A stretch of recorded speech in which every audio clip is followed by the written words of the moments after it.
Good morning guys. आज हम लोग अपने एक्सरसाइज 7.3 के क्वेश्चन नंबर 3 की ओर चलेंगे। और इसके पहले के वीडियो में हम लोग क्वेश्चन नंबर 2 तक सॉल्व किए थे। फर्स्ट और सेकंड क्वेश्चन के जितने भी पार्ट थे इसके पहले वीडियो में आपका सॉल्व कराया जा चुका है। और अब 7.3 का क्वेश्चन नंबर 3 आज हम लोग सॉल्व करेंगे। तो चलिए देखते हैं क्वेश्चन नंबर 3 आपका क्या है। क्वेश्चन नंबर 3 है, एक त्रिभुज एबीसी की दो भुजाएं AB और BC तथा माध्यिका AM क्रमशः एक दूसरे त्रिभुज की भुजाओं PQ, QR तथा माध्यिका PN के बराबर है। तो दिखाइए कि त्रिभुज ABM सर्वांगसम त्रिभुज PQN, दूसरा है त्रिभुज ABC सर्वांगसम PQR। कह रहा है कि दो त्रिभुज हैं। क्वेश्चन नंबर 3 में ये दो त्रिभुज हैं ABC और दूसरा है PQN PQR और इसकी माध्यिका है AM और PN। तो पहला सिद्ध करना है कि ABM सर्वांगसम PQN, दूसरा ABC सर्वांगसम PQR सिद्ध करना है। तो उससे पहले दिया क्या है, दिया है त्रिभुज ABC तथा त्रिभुज PQR में भुजा AB बराबर दिया गया है PQ, BC बराबर दिया QR और माध्यिका दिया गया AM बराबर PN। ये तीन साइड आपके बराबर दी गई, तीन भुजाओं को बराबर दिया गया। ये पूरा BC QR के बराबर। चलिए सिद्ध क्या करना है, सिद्ध करना है। पहला कह रहा है कि त्रिभुज ABM सर्वांगसम PQN, ABM सर्वांगसम त्रिभुज PQN और दूसरा सिद्ध करना है त्रिभुज ABC सर्वांगसम त्रिभुज PQR। ये दो सर्वांगसम करने हैं। तो चलिए उत्पत्ति देखते हैं। उत्पत्ति में पहले तो ये दो त्रिभुज लेंगे, इनको सर्वांगसम करेंगे। लेकिन उससे पहले देखिए दिया क्या है, कह रहा है कि BC बराबर QR है। ये BC भुजा QR के बराबर है। अगर ये दोनों भुजाएं बराबर हैं तो इनका हाफ BC और हाफ QR, यानी अगर दोनों भुजाएं बराबर हैं तो दोनों भुजाओं के हाफ करते हैं, इनका आधा करते हैं तो भी बराबर होंगे। तो BC का हाफ हो जाएगा BM और QR का बराबर आधा क्या होगा QN। एक ये हमको मिल गया। अब आइए त्रिभुज ABM तथा त्रिभुज PQR में, इन दो त्रिभुजों में देखें कि हमको AB बराबर PQ मालूम है, AB बराबर PQ, BM बराबर QN और तीसरा मालूम है AM बराबर AN। ये सब दिए गए हैं। अब अगर इनकी तीनों भुजाएं बराबर हो गए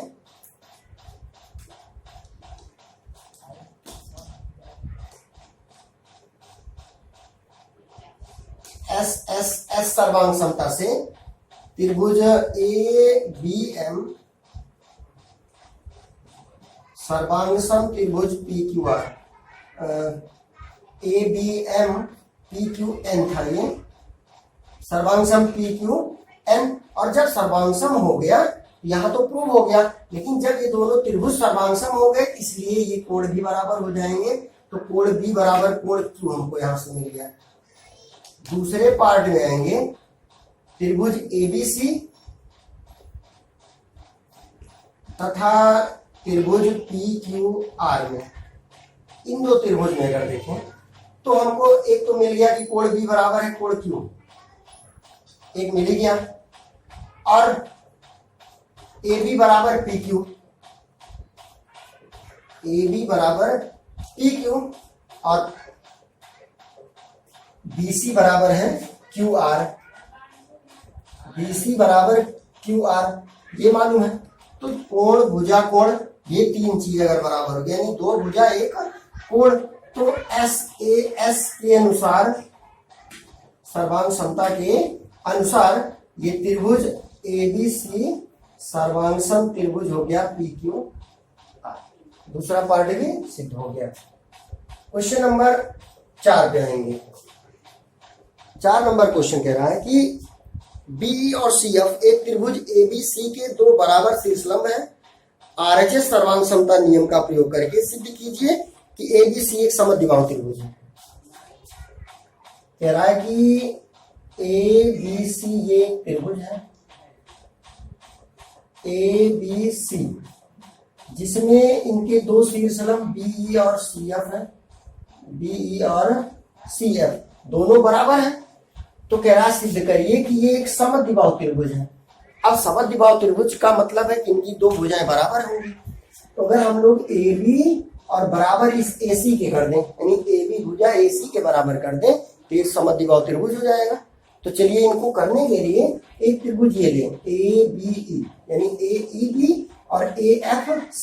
अगर ये सर्वांगसम हो जाएंगे तो इनकी दोनों भुजाएं बराबर हो जाएंगी। तो पहले दिया है त्रिभुज ABC में शीर्षलंब BE बराबर है CF। सिद्ध करना है त्रिभुज ABC समद्विबाहु त्रिभुज है, या कहें तो AB बराबर AC। तो चलिए उत्पत्ति में और एक चीज कह रहा है साथ साथ कि RHS सर्वांग समता से। अब RHS का क्या मतलब है?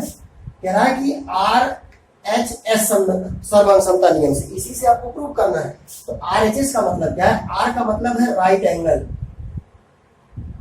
R का मतलब है राइट एंगल, मतलब समकोण, यानी एक कोण ऐसा बराबर करिए जो 90 अंश का हो। H का मतलब होता है हाइपोटेन्यूस।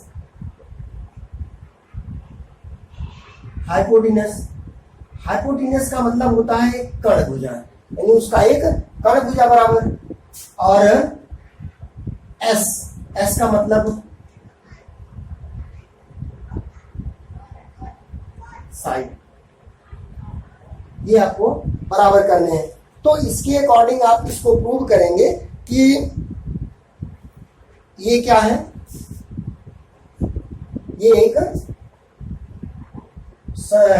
समद्विबाहु त्रिभुज है। तो इसको सिद्ध करिए। चलिए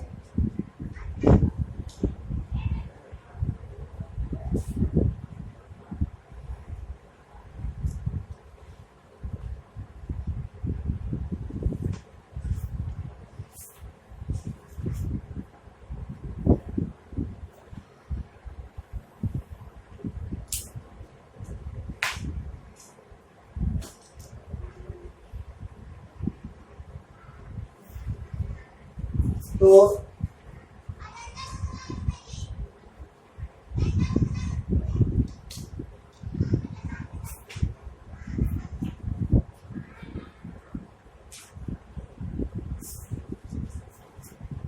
चलिए बराबर करते हैं। तो पहला क्या है, बराबर क्या दिया गया है?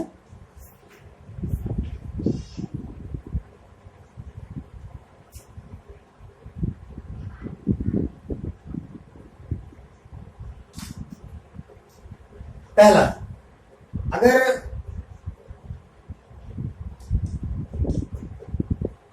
पहले तो हमको ये इनका ये भुजा ये तो बराबर दिया ही गया है, और कह रहा है कि RHS रूल का आपको प्रयोग करना है।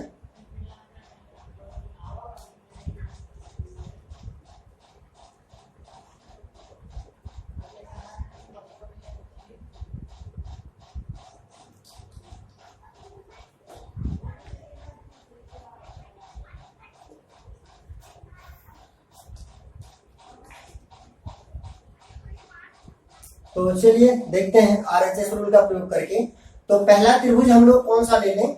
BEC, त्रिभुज BEC, और त्रिभुज सी एफ बी, इन दो त्रिभुजों में लेंगे। और ये त्रिभुज इसलिए लेंगे कि अगर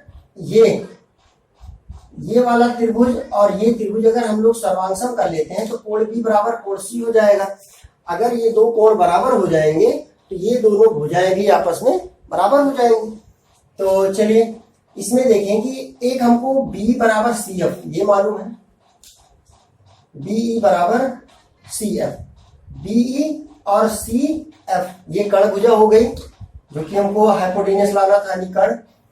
और इसके बाद BC बराबर BC है, देखिए BC बराबर है BC, इस BC बराबर BC का मतलब उसकी एक भुजा बराबर हो गई। यही कहा था RHS रूल से, RHS R का मतलब एक आप 90 डिग्री का कोण लगाइए, 90 अंश का लाइए, कर्ण भुजा बराबर करिए और एक अन्य भुजा बराबर करिए।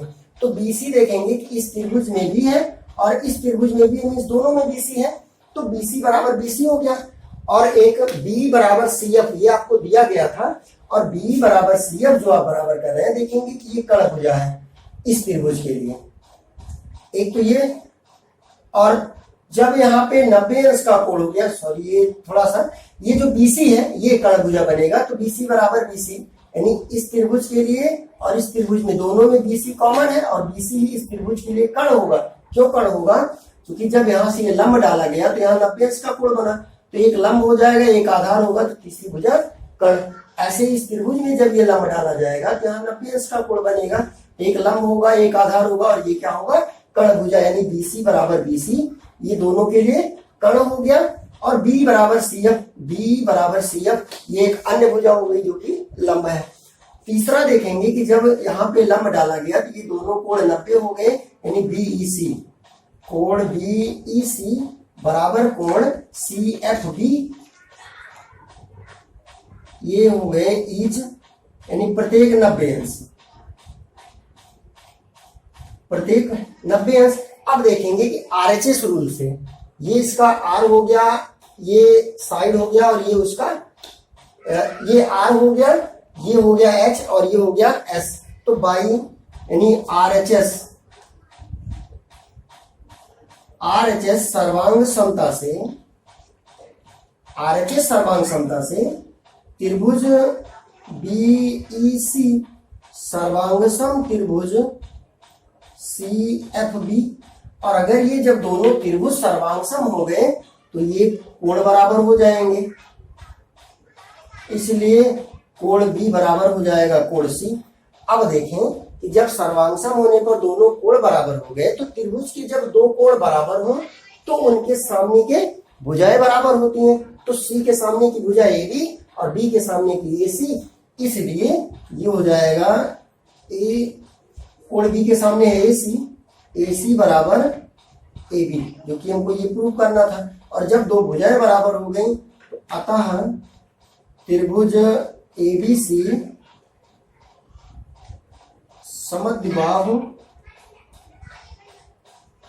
त्रिभुज है।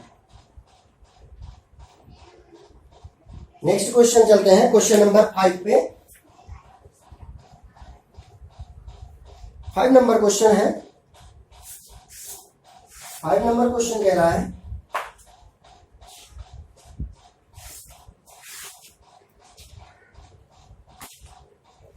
त्रिभुज ABC एक समद्विबाहु त्रिभुज है। त्रिभुज ABC एक समद्विबाहु त्रिभुज है जिसमें AB बराबर है AC और AP लंब BC खींचकर दर्शाइए कोण B कोण C के बराबर है। तो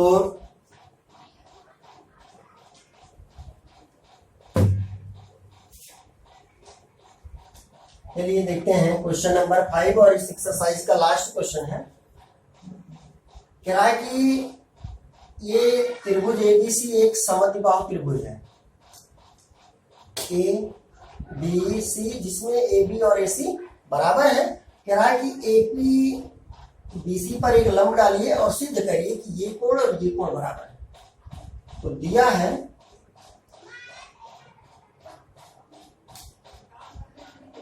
त्रिभुज ABC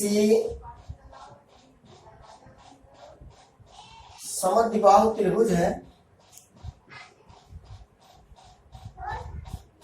जिसमें AB बराबर है AC, दो भुजाएं बराबर हैं। रचना में क्या कहा है, कहा कि एपी लंब बीसी खींचा, यानी बीसी पर एक लंब एपी खींचा गया। सिद्ध करना है, सिद्ध करने के लिए कह रहा है कि कोण बी बराबर कोण सी सिद्ध कीजिए। तो उत्पत्ति, अगर ये दो त्रिभुज, ये त्रिभुज अगर दोनों सर्वांग करते हैं तो इनके दोनों कोण बराबर हो जाएंगे। तो ले लें त्रिभुज एपीबी तथा त्रिभुज एपीसी में, इन दो त्रिभुजों में देखें तो हमको एक चीज मालूम है कि ए बी बराबर है ए सी, ए बी बराबर ए सी दिया गया है क्वेश्चन में। दूसरा, जब लंब डाला गया तो दोनों कोण 90 होंगे। कोण एपीबी बराबर कोण एपीसी, ये प्रत्येक 90 अंश है। और तीसरा देखें कि एपी भुजा उभयनिष्ठ है, एपी बराबर है एपी, ये उभयनिष्ठ। और जब देखेंगे भुजा कोण भुजा बराबर है तो भुजा कोण भुजा, भुजा कोण भुजा सर्वांग समता से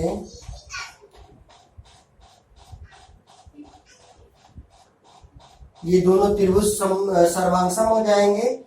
त्रिभुज एपीबी सर्वांग सम त्रिभुज एपीसी, और जब दोनों त्रिभुज सर्वांग सम हो जाएंगे तो इनके सभी संगत कोण और भुजाएं बराबर हो जाएंगे, इसलिए कोण बी बराबर हो जाएगा कोण सी। अतः कोण बी बराबर कोण सी, और ये सिद्ध हो गया। अब नेक्स्ट एक्सरसाइज हम लोग अपने नेक्स्ट वीडियो में देखेंगे। तब तक के लिए धन्यवाद।